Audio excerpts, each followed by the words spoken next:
when they tell you they're going to cut Social Security, tell them about ExxonMobil and ask them why they aren't paying taxes. Tax the rich! Tax the rich! Feed the poor! The oil companies are getting subsidies from the government. A lot more than... I'm on disability. Disability doesn't pay very much. I'd like some of the money the oil companies are getting. And I would like all of you to get on Move On site, join Move On, because that is the only organization I know of right now that stands for the workers. And it stands for the people, and stands for the American dream. Until you can find something better, I'll go with that. I did not plan to speak today, but I read a letter to the editor in today's news journal in which a woman was criticizing the greedy, selfish teachers whose average salary is $85,000. Oh, really? I am asking you to do a favor for all of us. I was a teacher for 36 years in public schools. I didn't make anywhere near that after retiring, but we're not getting the facts out there. I paid every month into my pension plan. I paid it. Those teachers in Wisconsin today are paying 100% of the funding of their pension plan. The governor is lying. When he says he's taking 5%, he means he is asking for a 5% salary cut. That's okay. The teachers agreed to that. I am asking you to let people know that yes, I did work for 36 years. I do have a comfortable paycheck, pension check coming in every month. I do have health care because the union, the teachers union in Virginia, is still negotiating for the retirees.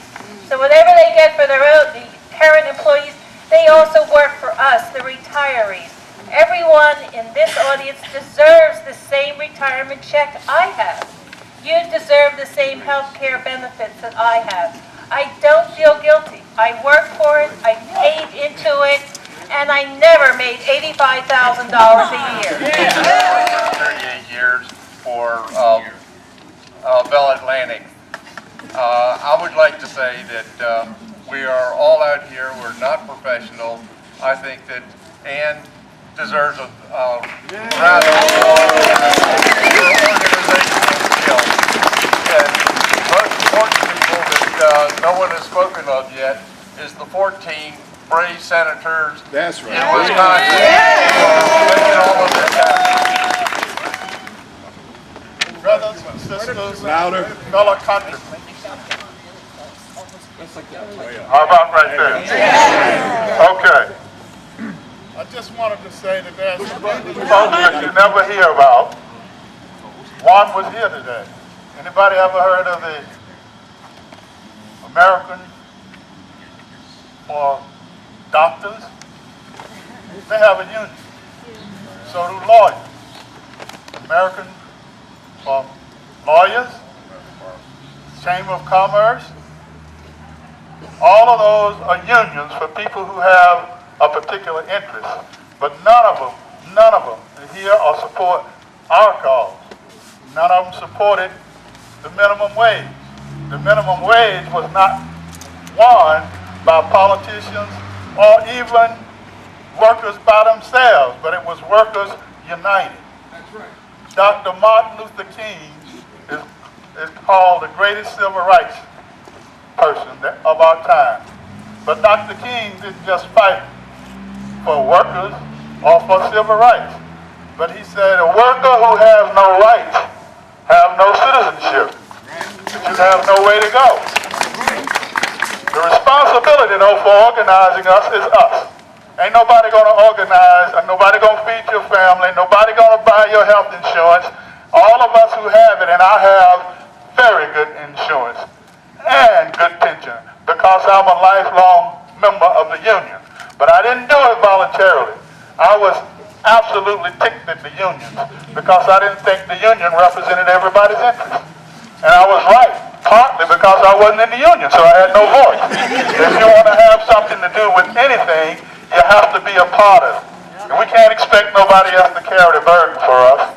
Rush Limbaugh Glenn Beck, O'Reilly, none of them is going to speak for us. But they get paid every time they sell a commercial. And I just want to say I'm glad to see people here, but I'd like for folks to think beyond just what the union's about. We're in the first state of what? The building of the United States of America. America is strong because it is a union of states, not one state by itself. Thank you very much. The thing we have to remember is that we can't stop talking here. Here we're preaching to the choir. When we go back home, wherever that happens to be, and we start listening to Republicans and or Tea Partiers, and they start grousing about what's going on because it's affecting them, remind them, hey folks, you voted for this, you asked for it, now what are you going to do? One other little cute thing. Big business and the rich and Republicans, perfect together. My name is Brooke Bovard. Hey, Brooke. I'm from Arden, up in North Wilmington. We know where that is. And people in Arden are very proud of their history, and they have a right to be. Arden was founded by people who were trying to make a better world. Right on. Arden was settled and occupied by people you might have heard of, some of them. That's where Mother Bloor spent most of her elderly years. Love the mother. That's where Upton Sinclair lived. No. Arden has a proud history. I'm not currently a union member, although I had the honor to be represented by a union in my 20s.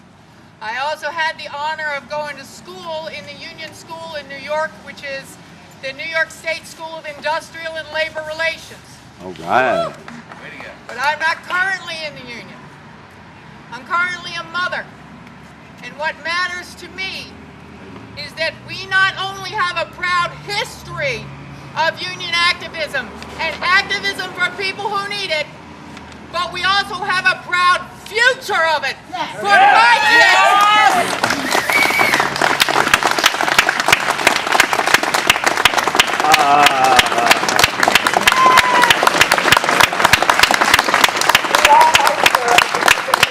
See, what I wanted to see right now, because the Democrats lost the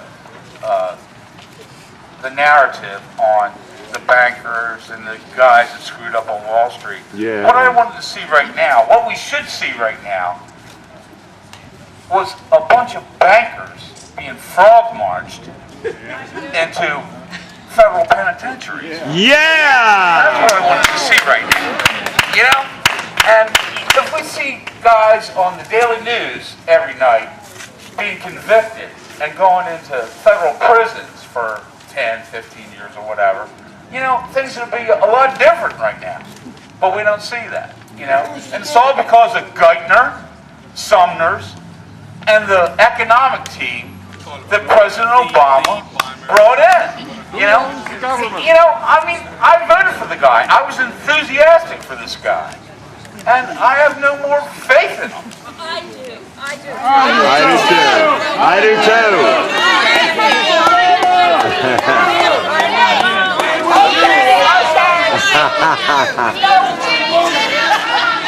We gotta wind that down.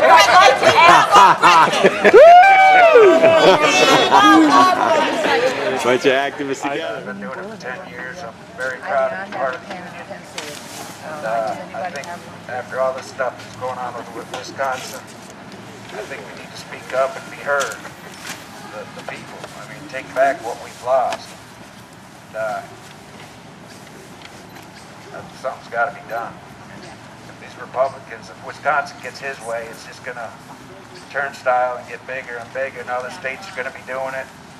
And they want to eradicate the middle class. They do. And I just can't deal with that.